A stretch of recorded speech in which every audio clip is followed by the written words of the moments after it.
Yes, nakalabas na tayo ng station at bababa tayo. Here we are. Yun yung tren, no? Paalis na siya. Sa labas na tayo at narito tayo sa station na aking binaban. Dito sa Tuen Station. At welcome to Tuen Park. Yes po. Hi ate. Hindi mo day off? Ako day off ko. Di ako sumabay sa maraming nagde-day off. Kaya gagala ako dito sa Tuen Park.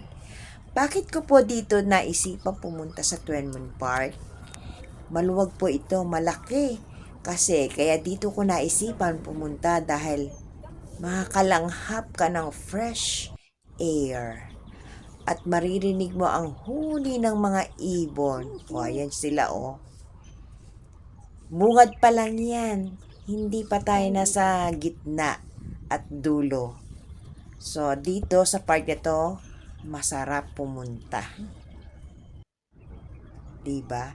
Ang ganda-ganda ng tanawin. Ang ganda ng tubig na maberde. Kasi may turtle dyan. Whoops! Ang sweet naman ng lolo't lola na yun. Naka-holding hands. Ang ganda ng tanawin po.